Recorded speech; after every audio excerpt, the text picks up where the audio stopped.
buenas tardes. Un saludo especial en nombre de la doctora Gloria Estela López Jaramillo, presidente del Consejo Superior de la Judicatura, de los demás magistrados que integran la corporación. De igual forma, un saludo en nombre de nuestra directora encargada, la doctora Julieta Vega Vaca. Todos sean bienvenidos a esta conferencia virtual denominada SOAT, Cifras en el Contexto Nacional, que hace parte del segundo ciclo de capacitación en Derecho de Seguros.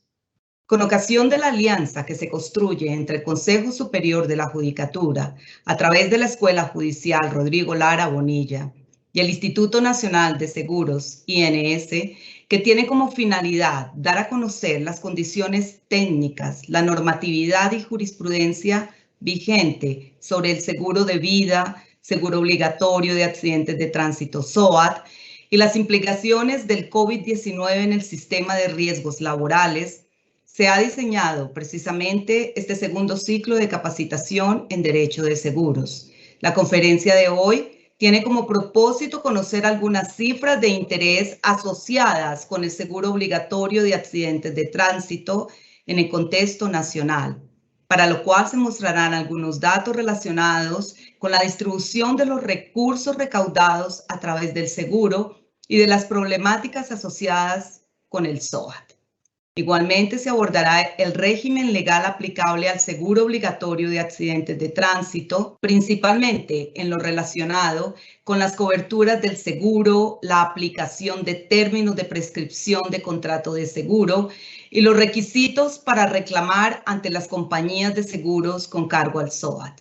Esta presentación también va a aportar insumos para el análisis de los procesos judiciales y que están a cargo de los funcionarios donde se encuentran vinculadas pólizas de este seguro. Hoy tenemos el gusto de contar con la doctora Ángela Juzgame Abella, economista, con maestría en análisis de problemas políticos, económicos e internacionales.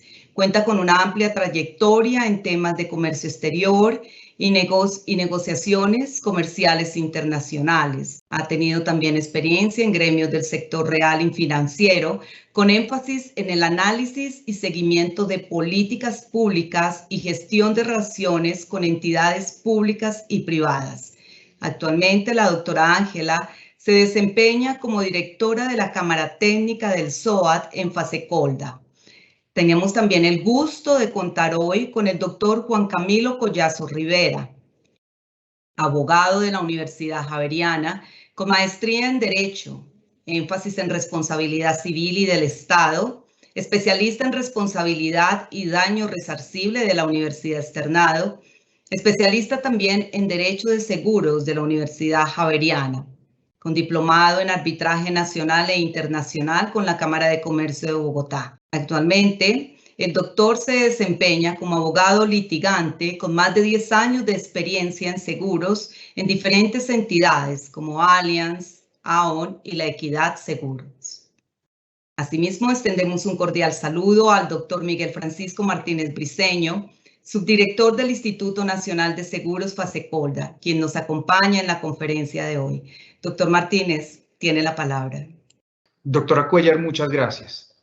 Quiero extender un saludo especial a la doctora Gloria Estela López, presidenta del Consejo Superior de la Judicatura.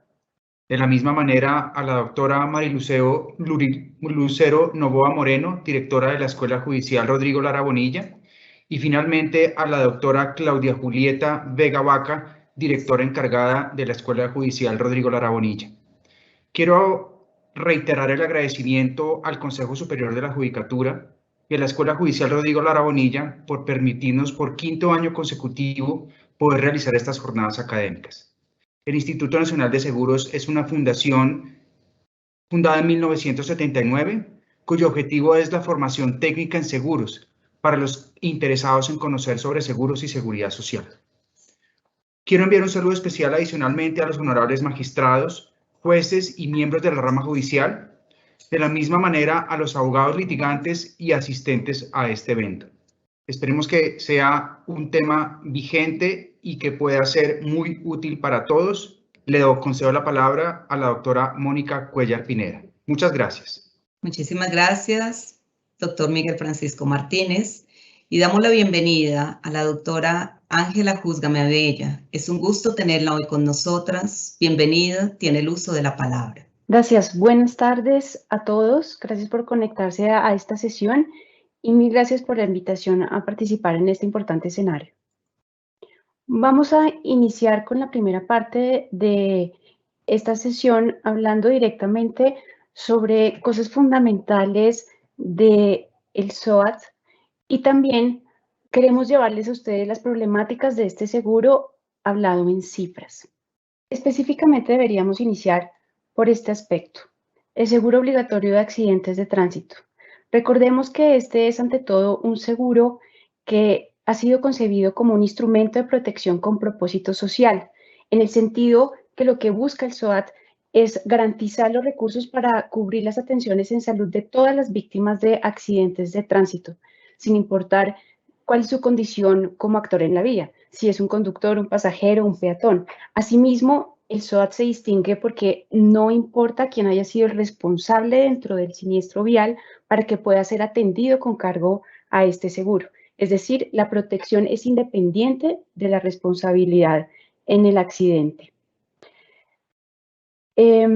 Ahora, pues tenemos también otro aspecto importante y es que este seguro es enfocado exclusivamente a la atención de las personas. Es decir, no cubre temas de responsabilidad civil, daños materiales o hurto, solamente es enfocado a daños corporales. Cuando ocurre un accidente de tránsito, SOAT siempre es el pagador de la primera capa de atención. Es decir, siempre todas las atenciones que requiera la víctima del accidente de tránsito, la persona que resultó lesionada, SOAT se encarga de cubrir esa primera capa de atención hasta el monto correspondiente, en este caso gastos médicos, que son 800 salarios mínimos legales diarios vigentes. Ahora vamos a hablar un poco más de las coberturas y luego que se agota esa cobertura, entra a cubrir lo que haga falta para la recuperación del paciente, cualquier otro esquema que pueda proteger al ciudadano, a la víctima. Puede ser la EPS, el administrador de riesgos laborales si se trata pues, de un accidente de origen laboral, la póliza de salud o cualquier otra que pueda tener, porque la idea siempre es garantizar la atención integral de la persona. Ahora bien, aunque es cierto que la cobertura de SOAT que más se utiliza es la de gastos médicos, quirúrgicos, farmacéuticos y hospitalarios, el SOAT tiene 4 coberturas en total.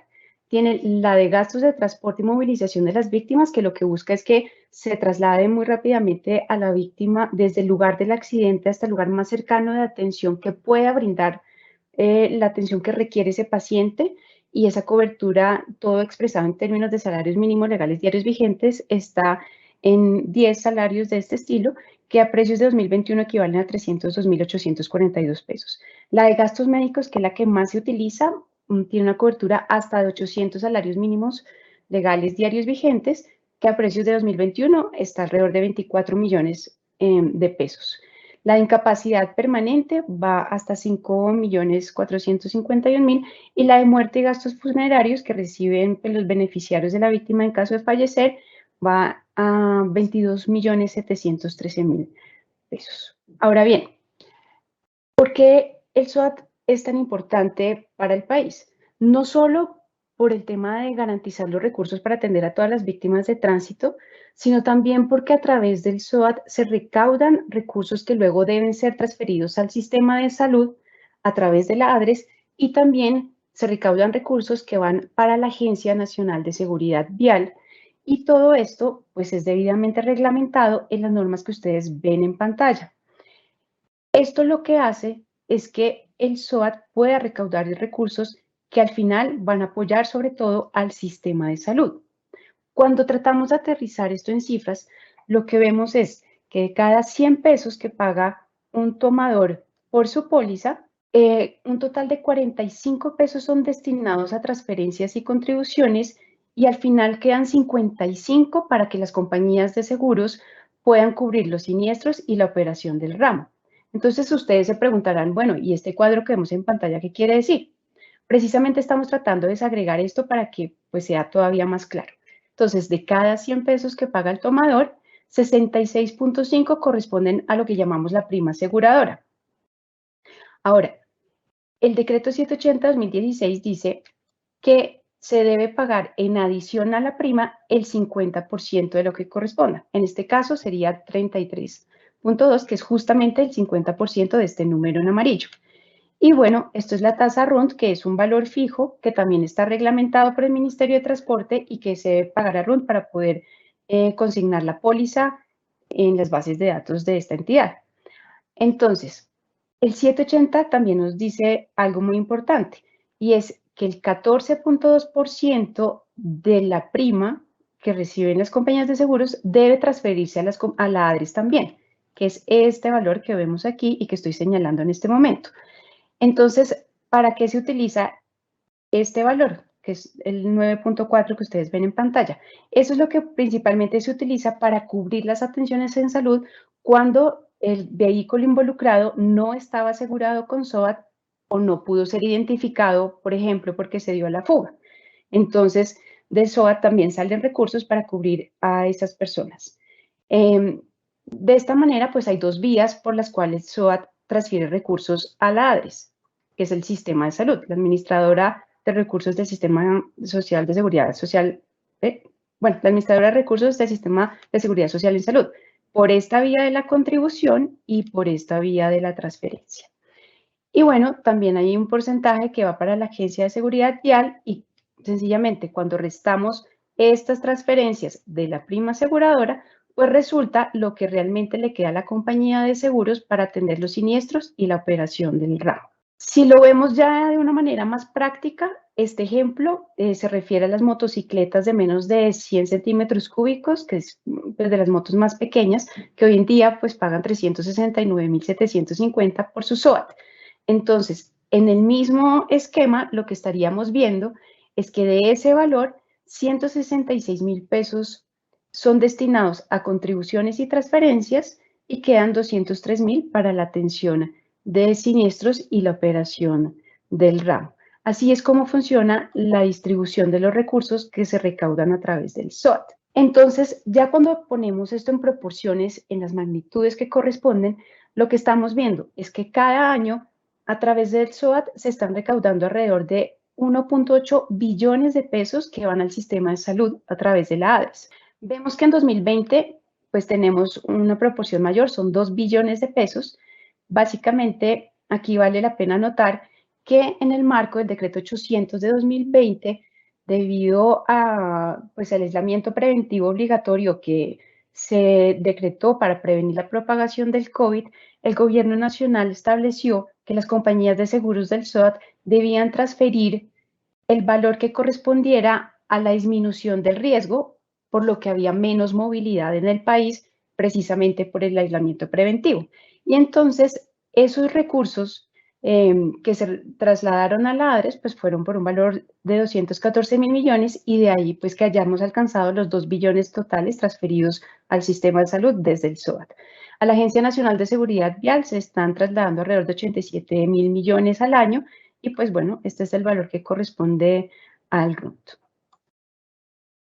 Ahora bien, cuando miramos en los temas de las problemáticas del SOAT, básicamente tenemos tres que son fundamentales.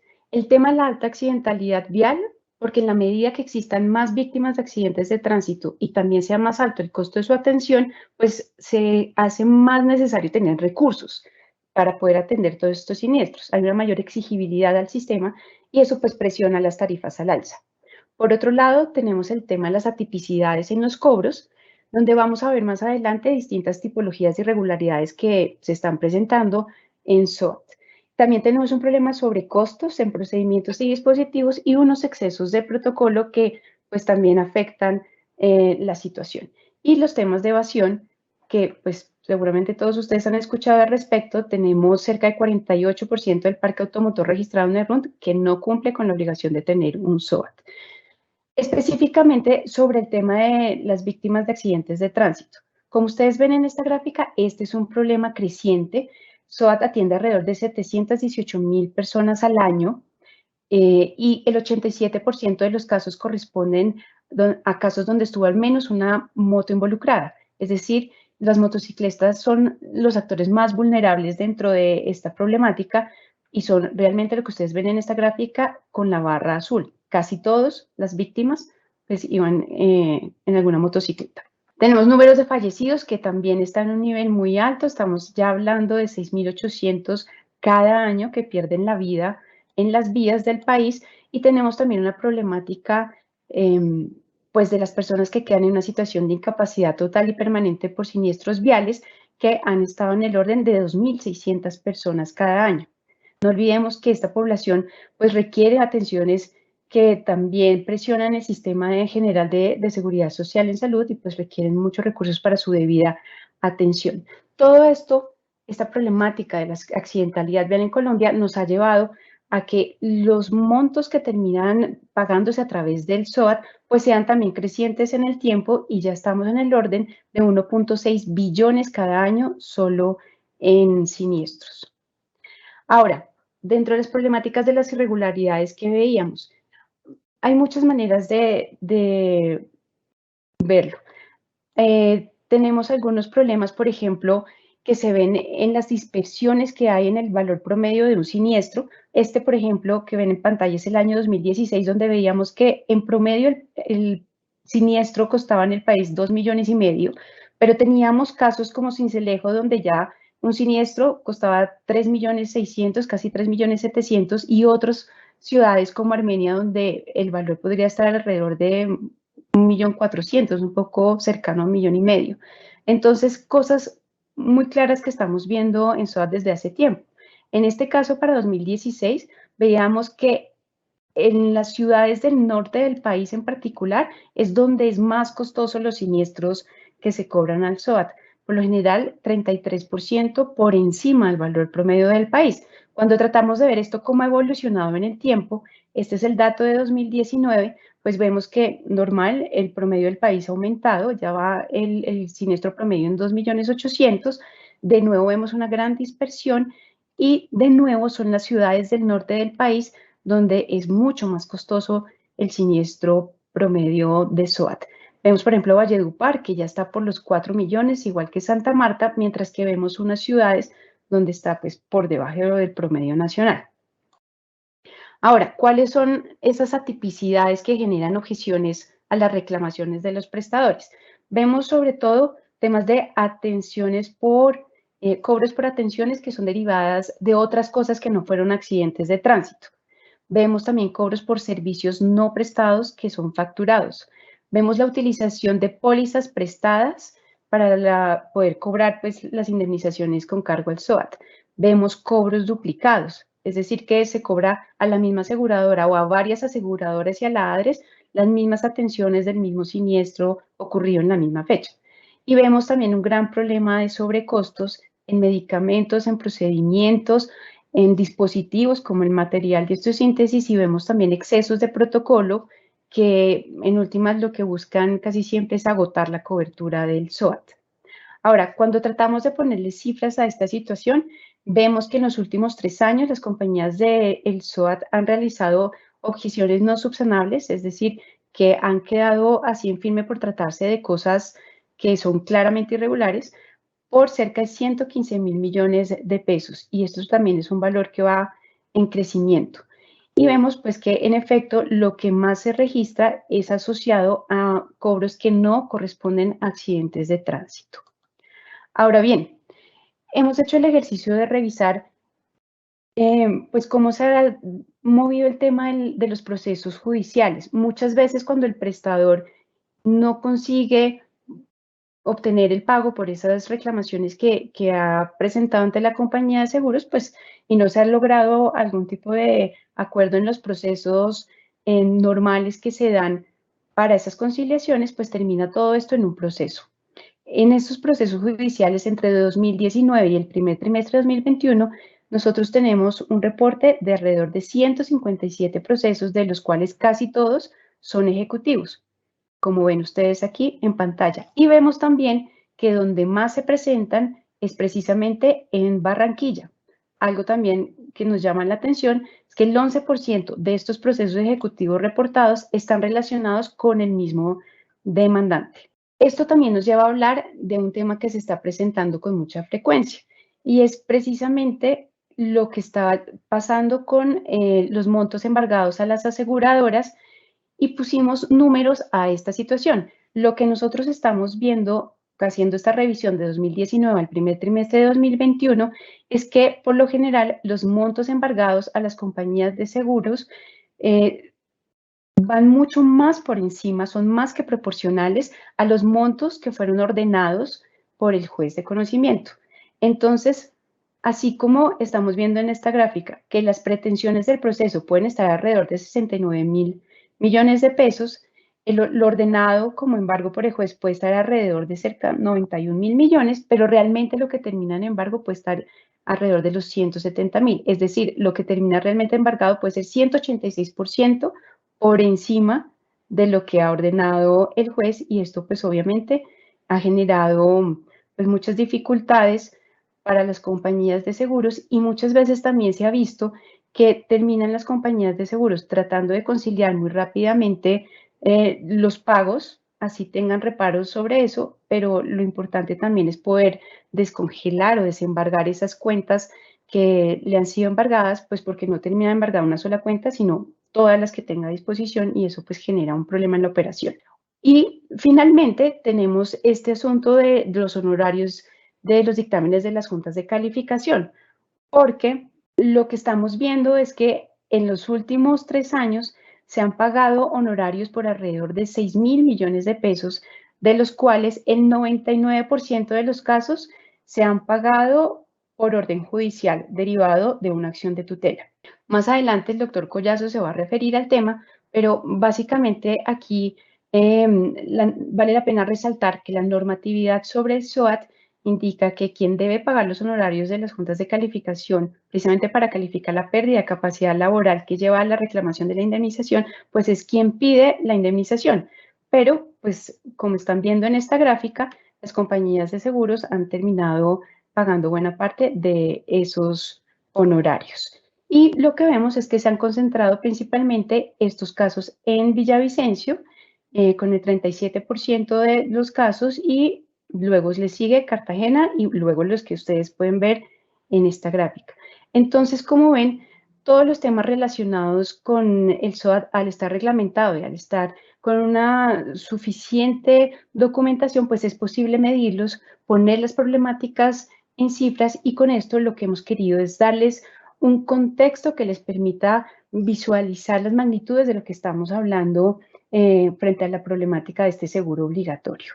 Entonces, doctora Cuellar, esto es lo que quería compartir con ustedes en esta primera parte de la sesión. Muchas gracias. Muchísimas gracias, doctora Ángela. Y damos la palabra al doctor Juan Camilo Collazo Rivera. Doctor, es un gusto tenerlo con nosotros. Bienvenido. Muchas gracias, doctora Mónica. Bueno, extiendo un saludo a todos los asistentes a la presente conferencia. A continuación vamos a revisar algunos temas prácticos relacionados con el SOAT, y obviamente plantearemos unos problemas jurídicos pues que se han identificado tanto con FASECOLDA como con el ejercicio profesional en el litigio pues que se ha tenido a lo largo de este tiempo. Bueno, el primer problema jurídico que les quiero plantear en este momento es el relacionado con algunos despachos judiciales que han considerado que en tratándose de demandas judiciales para cobrar por la vía del proceso ejecutivo, facturas por prestación de servicios con cargo a la póliza SOAT, ¿qué régimen de prescripción le están aplicando? Entonces, como ustedes lo pueden ver en esta diapositiva, pues la primera prescripción que vamos a analizar o a mencionar es la derivada del artículo 2536 del Código Civil colombiano, que nos dice que la acción ejecutiva prescribe en 5 años. ¿Cuál es el problema de aplicar este artículo 2536 del Código Civil? que en efecto, como el contrato de seguro, llámese SOAT, llámese vida, o llámese cualquier otro tipo de contrato de seguro, pues tiene una norma especial que regula el fenómeno de la prescripción. ¿Y cuál es esa norma especial? El artículo 1081 del Código de Comercio. Entonces, continuando con este tema, es importante resolver este problema jurídico de la siguiente manera, y es la norma que debemos aplicar es el artículo 1081 del Código de Comercio. ¿Por qué? O más bien, ¿cómo debemos abordar este problema jurídico? Haciéndonos la siguiente pregunta. La acción ejecutiva para cobrar facturas con cargo a la póliza del seguro SOAT es una acción derivada del contrato de seguro. ¿Por qué les hago este otro planteamiento? Porque es que cuando uno va al Código de Comercio y lee ese artículo 1081 del Código de Comercio, pues evidentemente en su texto hay una expresión muy llamativa que ya la jurisprudencia de la Corte Suprema de Justicia y la doctrina ampliamente la ha desarrollado, y es que ese artículo 1081 se le aplica a las acciones que se deriven del contrato de seguro. Entonces, la pregunta aquí que habría que hacerse nuevamente es, esa prestación de servicios o esas facturas que se le van a cobrar a la aseguradora que expidió una póliza SOAT, ¿es una acción que se deriva del contrato de seguro? Pues claro, evidentemente, porque recordemos que para poder cobrar ejecutivamente esas facturas, pues necesariamente tenemos que presentar la factura como anexo de la demanda, pero también otro tipo de anexos. Dentro de esos anexos que tenemos que presentar, pues claramente va a estar la póliza SOAT. Entonces, si nosotros hacemos un análisis detallado de la jurisprudencia que ha presentado esta noción sobre cuándo aplicamos el artículo 1081 del Código Civil, que es una norma, repito, especial en temas de prescripción, pues necesariamente tenemos que concluir que en efecto la norma que regula la prescripción para efectos de reclamarle a una aseguradora del SOAT alguna de las prestaciones o coberturas del SOAT, pues naturalmente es el artículo 1081 del Código de Comercio y no tenemos que aplicar el 2536 del Código Civil y mucho menos, continuando con este tema, pues tendríamos que aplicar las normas derivadas de la acción cambiaria. Y miren cómo esto que les estoy mencionando, pues no es un tema que sea estrictamente de interpretación, no. El artículo 41 del decreto 56 de 2015 y a su vez el artículo 261441 del decreto 780 de 2016, que lo que hizo fue reproducir ese artículo 41 del decreto 56 de 2015, nos dice claramente que para los pagos de las reclamaciones y los tiempos de prescripción tenemos que acudir al artículo 1081 del Código de Comercio. Entonces, esto no es un tema de interpretación, repito, esto es un tema de aplicar la ley. Y aquí hay una norma especial. Y recordemos que cuando hay una norma especial, y uno podría hablar de un problema de interpretación o de hermenéutica, pues claramente esa norma especial, como lo es el artículo 1081 del Código de Comercio, pues tiene que primar sobre las normas generales del Código Civil, en este caso, el artículo 2536, y las normas del Código de Comercio sobre acción cambiaria. Continuando con este tema que venimos mencionando, miren la siguiente diapositiva. ¿O qué problema jurídico se plantea acá? Y es el relacionado ya con la prescripción de la acción cambiaria, que hay despachos judiciales que dicen, miren, no se le aplica el artículo 1081, sino el artículo 789 del Código de Comercio sobre la acción cambiaria.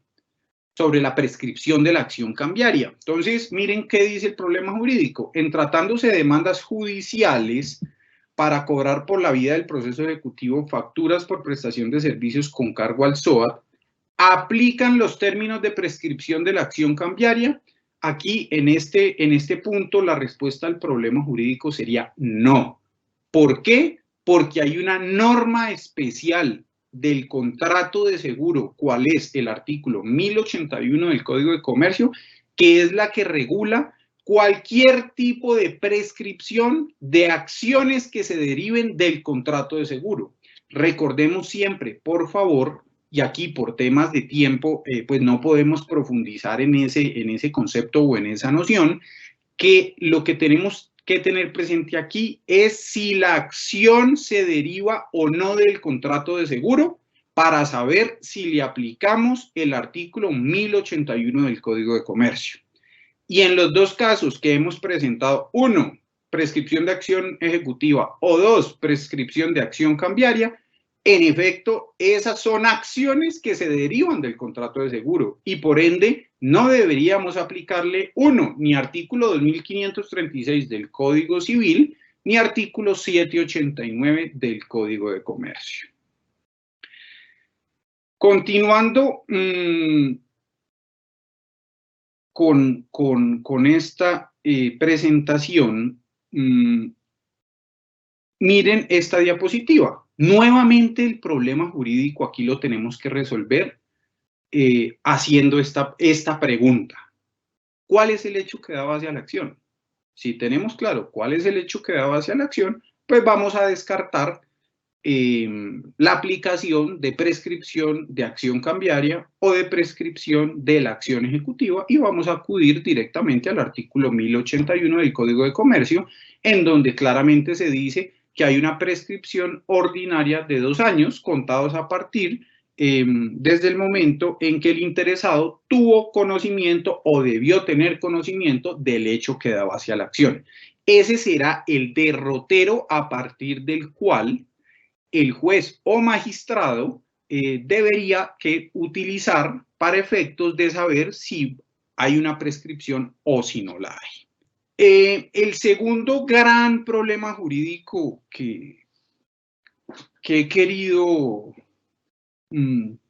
presentar en la tarde de hoy es el relacionado con si el título ejecutivo que sirve como base para promover el proceso ejecutivo para cobrar alguno de los amparos derivados del SOAT, de la póliza SOAT, ¿es un título ejecutivo complejo o compuesto o si es un título ejecutivo autónomo? Bueno, de entrada hay que advertir algo, y es que no existe, para efectos de reclamar por la vía ejecutiva un amparo de la póliza SOAT, no existe un título ejecutivo autónomo para ejecutar a la aseguradora del SOAT.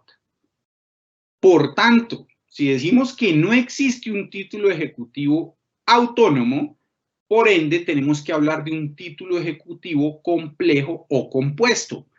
¿Y por qué se dice que sea complejo o compuesto? Sencillo, porque no basta con que el ejecutante aporte con su demanda la factura. No. El decreto 780 de 2016 nos dice que para cada uno de los amparos tenemos que aportar, además de la factura, otros documentos, como por ejemplo, ¿cuáles? Nos mencionan el formulario de reclamación, nos mencionan la epicrisis, nos mencionan otro tipo de documentos que soporten el contenido de la historia clínica, el original de la factura o su documento equivalente.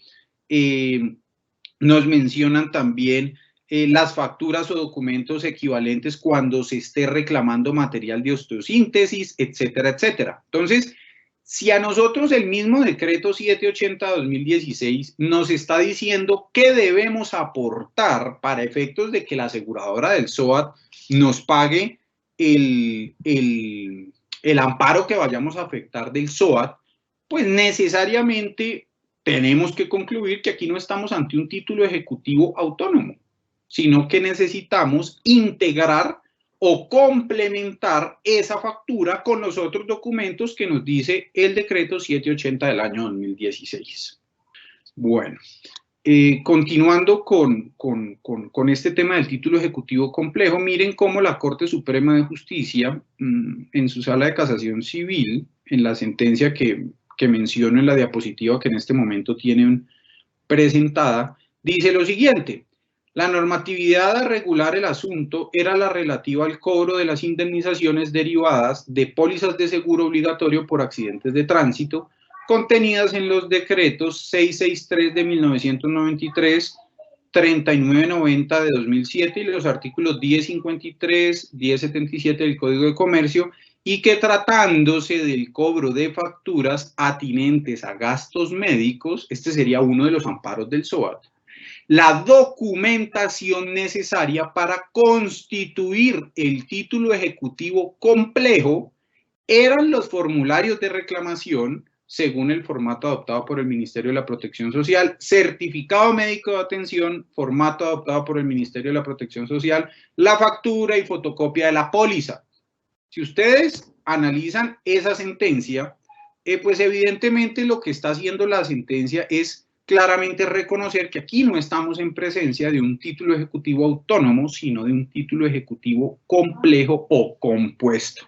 Obviamente esto de conformidad en la actualidad con el decreto 780 del año 2016 que les he mencionado en varias oportunidades. El siguiente problema jurídico que les queremos presentar se relaciona con una problemática que hace unos minutos nos presentaba la doctora Claudia cuando nos presentaba unas cifras, unos números que en realidad son preocupantes. ¿Cuál es ese problema jurídico que se deriva de esa problemática de los números de las compañías de seguros? Y es que los embargos son muy superiores a las obligaciones derivadas de las facturas que se pretenden cobrar a través de un proceso judicial. Para nadie es un secreto que conforme al artículo 599 del Código General del Proceso, algunos despachos judiciales decretan medidas cautelares de embargo por el doble de las obligaciones que buscan cobrarse a través de un proceso ejecutivo, y pues estos embargos están sustentados tanto en el capital o valor asegurado, en intereses, en costas y demás componentes. ¿Cuál es la verdadera problemática acá? La verdadera problemática no es que se aplique el artículo 599 del Código General del Proceso, no, ni más faltaba, pues una norma que regula el proceso judicial, por ende los jueces deben aplicarlas. ¿Cuál es el problema que aquí se presenta? Que cuando se decretan las medidas cautelares de embargo, se ha presentado en reiteradas oportunidades que, por decir un número, que si la deuda era por 100 millones y se ordenó una medida cautelar por 200 millones de pesos, se dirigen los oficios de embargo a varias entidades financieras, a varios bancos, para que de existir recursos de esa aseguradora en X entidad bancaria, pues se proceda a embargar la respectiva cuenta. ¿Cuál es el problema que se ha presentado en la práctica?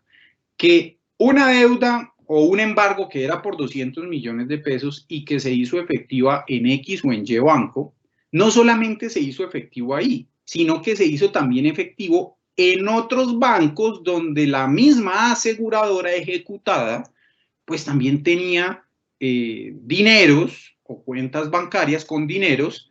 Entonces lo que inicialmente empezó en 200 millones de pesos, como se embargaron varias cuentas, digamos 4 cuentas, pues ya no son 200 millones, sino 800 millones de pesos. cuando la deuda inicial era de 100 millones de pesos. Entonces, claro, ahí es donde el litigante pues tendrá que promover el respectivo incidente, ¿cierto? Para que pues se tomen los correctivos a que haya lugar por parte del funcionario judicial, frente a lo cual pues sería sumamente importante que los despachos judiciales, cuando adviertan que se está presentando alguna de estas situaciones, pues traten de tomar los correctivos, obviamente impulsados por el litigante interesado, se traten de tomar esos correctivos. ¿Para qué? Para que quede la medida cautelar efectivamente, pero en una sola de las cuentas, por ejemplo, siempre y cuando en esa cuenta se esté garantizando cumplir con la medida cautelar ordenada por el despacho. Ese es el mensaje que se quiere dejar con este problema jurídico, con este tercer problema jurídico que les hemos presentado pues en esta tarde de hoy. Bueno, otro de los problemas jurídicos que se tienen en la práctica o en el ejercicio del litigio en todos estos temas relacionados con el SOAT es el relacionado con una práctica que se ha venido presentando, y sobre todo en el Distrito Judicial del Atlántico se ha visto pues varios casos en los que se presenta esta problemática que les voy a decir. ¿Y cuál es la problemática? Resulta que todos sabemos que si por ejemplo, una IPS que requiere o que presenta reclamación a una aseguradora para que con cargo a una póliza de SOAT pague X cantidad de dinero, resulta que si la compañía de seguros por X o Y motivo no objetó, ¿cierto? O no se pronunció respecto de esa reclamación dentro del mes siguiente al cual se le presentó la reclamación, pues aplica el artículo 1053, numeral tercero del Código de Comercio. ¿Qué nos dice ese numeral tercero del artículo 1053, como todos ustedes lo saben? Que la póliza de seguro presta mérito ejecutivo.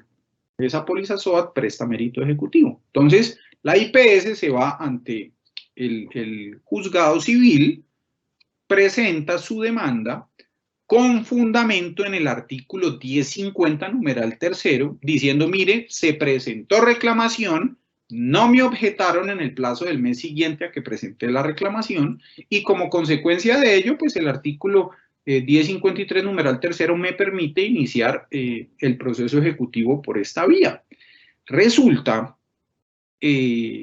pues que hay juzgados en los que se ha notado que con fundamento en este artículo 1053, numeral tercero, están diciendo, mire, aseguradora, como usted no objetó en tiempo la reclamación que se le presentó, usted en el proceso ejecutivo no será oído.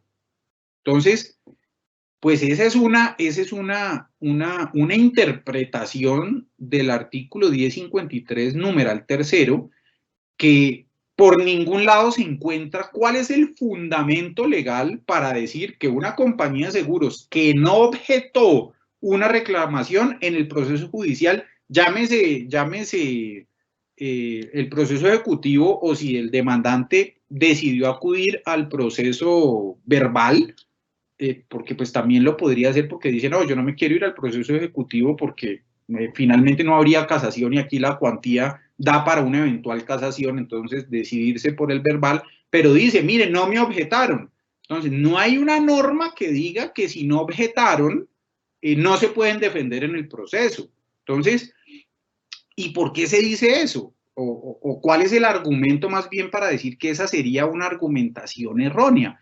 Porque es que recuerden que en reiteradas oportunidades la Corte Suprema de Justicia en su sala de casación civil ha dicho que, uno, la objeción no es una camisa de fuerza para la aseguradora. Es decir, puede que la aseguradora, cuando presentó una objeción, en caso de que la haya presentado, utilizó el argumento A, B y C. Eso no quiere decir que no pueda utilizar en el proceso judicial argumentos distintos al A, B y C. Uno, no hay una norma que diga eso, que lo prohíba.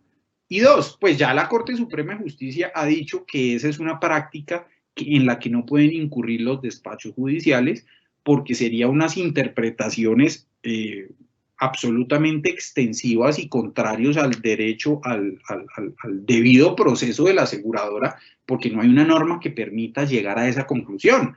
Ahora, imagínense, si está prohibido decir que la aseguradora no tiene esa camisa de fuerza de la objeción para en el proceso judicial presentar, por ejemplo, unas nuevas causales de defensa, pues mucho menos va a ser decir que si no presentó objeción o que la misma fue extemporánea, pasada el mes, pues no tiene derecho a defenderse.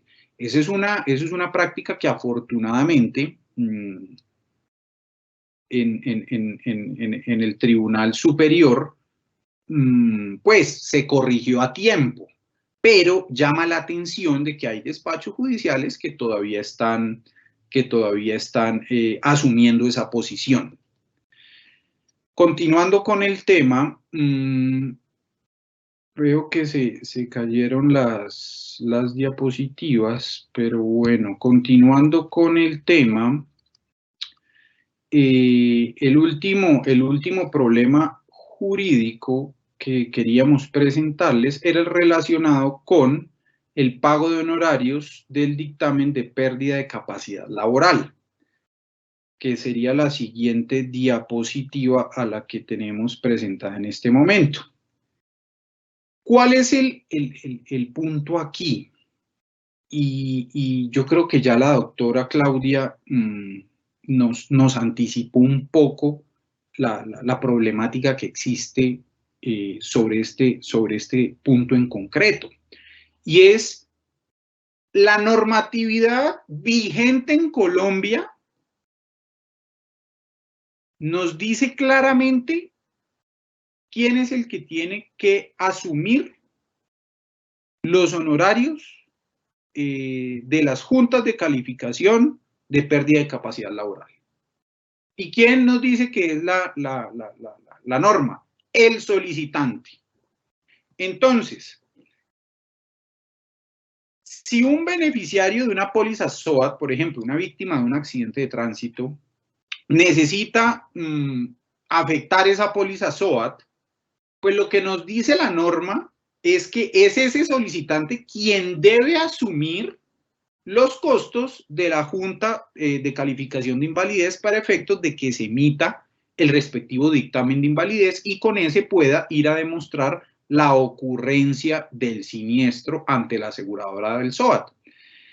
Ahora bien, recordemos algo, y es que el Ministerio de Salud, por ejemplo, en un concepto que si bien es cierto, pues los conceptos no son de forzoso cumplimiento, pero es para que veamos cómo la misma normatividad nos soluciona este problema jurídico. En ese concepto del Ministerio, de fecha 4 de julio de 2018, se dijo lo siguiente: en lo que respecta a los honorarios de la correspondiente Junta Regional o Nacional de Calificación de Invalidez, debe señalarse que conforme al artículo 20 del mencionado decreto 1352-2013, su pago deberá efectuarse por el solicitante del dictamen, calidad predicable de las diferentes personas y entidades enlistadas en el artículo 28 IBIDEM, etc. ¿Qué es lo rescatable acá? Que nos dice, su pago deberá efectuarse por el solicitante del dictamen. Ahora bien, la Superintendencia Financiera de Colombia, también en un concepto del 23 de abril del año 2019, nos dijo lo siguiente. Dijo, En armonía con lo previsto en el artículo 225.1.16 del decreto 1072 de 2015, el cual señala como regla general que los honorarios de las juntas regionales y nacional de calificación de invalidez deberán ser cancelados por el solicitante. Y pilas aquí viene la excepción. Y solo en el evento en que las mencionadas juntas actúen como peritos por solicitud, entre otras, de las compañías de seguros, a estas últimas corresponderá cubrir tales honorarios. Entonces, miren cómo la normatividad y pues las entidades gubernamentales que aplican esa normatividad han dicho claramente que hay una normatividad que dice quiénes deben asumir los costos de esas juntas, y es el solicitante. Ahora bien, ¿cuándo le podemos pasar esa obligación a las compañías de seguros? Cuando por petición de una compañía de seguros soliciten que esa junta actúe como perito en determinado proceso. Solamente en ese caso, que es por petición expresa de la compañía de seguros, deberá esa compañía de seguros asumir tales honorarios. Antes no, es lo que dice la norma. Entonces, si bien es cierto, hay normas, hay jurisprudencia más bien de tutela que dice que son las compañías de seguro las que tienen que asumir este pago de honorarios de los dictámenes de pérdida de capacidad laboral, pues no podemos olvidar que los jueces están sometidos al imperio de la ley, obviamente entendido en un contexto general, pero si tenemos una norma que claramente nos dice quién debe asumir esos honorarios, pues claramente en principio debería cumplirse con esa normatividad que está perfectamente vigente en Colombia y que la misma Superintendencia Financiera de Colombia y el Ministerio del Trabajo pues han reconocido que es la normatividad vigente y por ende eso es lo que se tiene que aplicar. Entonces, esa es una reflexión que se quería plantear sobre este problema jurídico en particular. Finalizando, yo quiero plantearles dos conclusiones muy concretas. La primera es que existen normas jurídicas expresas que regulan la prescripción en el contrato de seguro. ¿Cuál es esa norma jurídica expresa? Artículo 1081 del Código de Comercio. Por ende, si existe una norma jurídica expresa y especial para seguros, no tenemos que acudir a las normas generales del Código Civil, artículo 2536, y tampoco tendríamos que acudir a la prescripción de la acción cambiaria que nos regula el artículo 789 del Código de Comercio colombiano. Esa es una primera conclusión. Segunda conclusión, el título ejecutivo para cobrar ejecutivamente las prestaciones a cargo del SOAT es un título ejecutivo complejo o compuesto y no es un título ejecutivo autónomo. Ya dijimos que el decreto 780 nos dice qué documentos debemos anexar para afectar cada uno de los amparos de la póliza SOAT.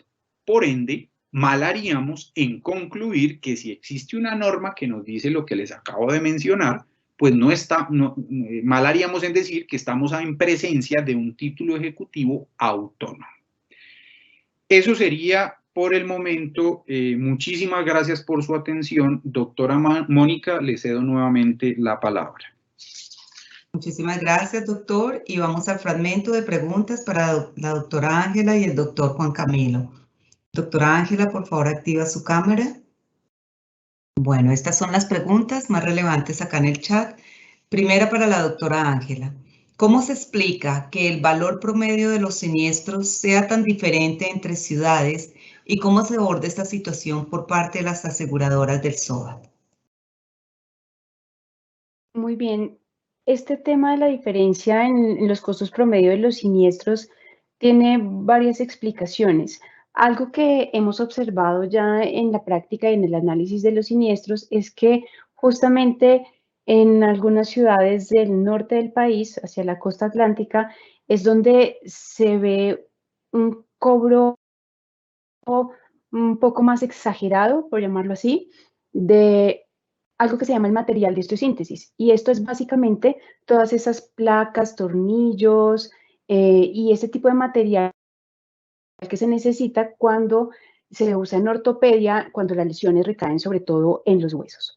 Entonces, ¿qué es lo que pasa en el país? Este material no tiene las codificaciones como las tienen, por ejemplo, los medicamentos, que es mucho más fácil hacer el seguimiento de los precios de mercado. Entonces, en Colombia seguramente se ve que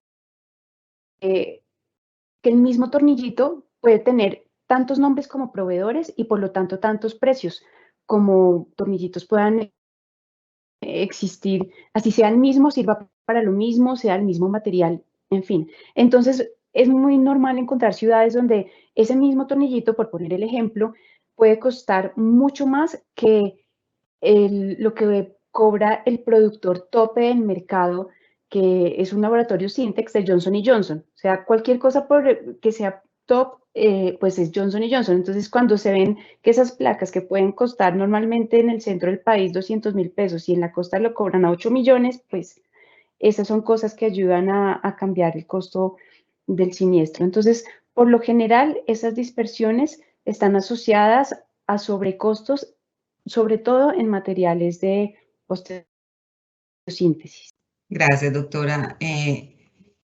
Doctor Juan Camilo, esta pregunta, ¿qué entidades deben emitir el dictamen de pérdida de capacidad laboral como requisito para reclamar con cargo al amparo de incapacidad permanente del SOAT? Gracias,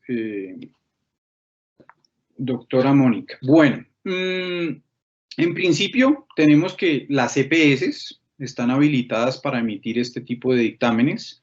Segundo, las administradoras de riesgos laborales o ARLs. Tercero, están las juntas de calificación regional y la Junta Nacional de Calificación de Invalidez. Y se ha dicho también pues, que la Administradora Colombiana de Pensiones, Colpensiones, doctora Mónica. Gracias, doctor. Para la doctora Ángela, una vez agotados los topes de cobertura del SOAT, ¿qué derechos asisten a las víctimas de accidentes de tránsito o sus beneficiarios, según corresponda? Bueno, una vez son agotadas las coberturas, en el caso del SOAT, lo que sigue son los otros esquemas de protección que pueda tener la víctima, ya sea la EPS o si es un accidente de origen laboral. Entonces, la administradora de riesgos laborales asume los costos que sean en exceso del SOAT. O sea, en el caso, por ejemplo, de los gastos médicos, como veíamos en la presentación, pues la cobertura cubre en SOAT hasta 24, un poco más de 24 millones de pesos. Entonces, si la atención de esa paciente superó ese monto, todo lo que sea en exceso, o sea, de 24 millones para arriba, lo cubre ese otro esquema de protección. Entonces, de todas maneras, lo importante es que la víctima no va a quedar desamparada ni su proceso de recuperación va a quedar, digamos, estancada. Siempre habrá algún esquema de aseguramiento que lo proteja y siga pues cubriendo las atenciones que necesite hasta su total recuperación. Doctor Collazos, ¿cuál es el régimen legal de prescripción para presentar una reclamación con cargo al SOAT? Doctora Mónica, como lo mencionábamos ahora en la charla, concretamente el decreto 780 del año 2016 nos dice que es el artículo 1081 del Código de Comercio, hablándose en temas de prescripción. Y una última pregunta, doctor Juan Camilo. Para efectos de formalizar la reclamación con cargo a las coberturas de gastos médicos del SOAT, ¿cuáles son los soportes obligatorios definidos por la ley? Gracias. Bueno, lo primero que habría que decir, uno, es que estamos ante un título ejecutivo complejo o compuesto. Entonces, ¿cuáles son esos documentos? Uno, el formulario de reclamación. Dos, la epicrisis o el resumen clínico de atención según corresponda. Tres, los documentos que soporten el contenido de esa historia clínica o el resumen clínico de atención señalados pues en la respectiva directriz o reglamentación que expide el Ministerio de Salud. Cuarto, la factura. Y quinto, cuando se reclamen esos valores pues por el material de osteosíntesis, toca anexar la factura o el documento equivalente del proveedor de la IPS. Y aquí hay que advertir algo. Estos documentos que les acabo de mencionar están expresamente señalados y enlistados en la normatividad vigente, que sería el decreto 780 del año 2016, que, como lo dije en su momento, lo que hizo fue reiterar lo que ya existía en el decreto 056 del año 2015. Un agradecimiento muy especial a nuestros invitados el día de hoy, a la doctora Ángela Júzgame Abella y al doctor Juan Camilo Collazo Rivera por sus claras y ponderadas explicaciones sobre el régimen legal aplicable al seguro obligatorio de accidentes de tránsito, asimismo como lo explicaron sus coberturas, la aplicación de términos de prescripción del contrato de seguro y los requisitos para reclamar, como también las cifras de accidentalidad y problemáticas asociadas con el SOAT. De nuevo, nuestros agradecimientos. De igual forma, a todas las personas, los servidores y servidoras judiciales y a todas las personas que actúan en el sector justicia que se conectaron a esta conferencia virtual. Muchísimas gracias. Una feliz tarde para todos.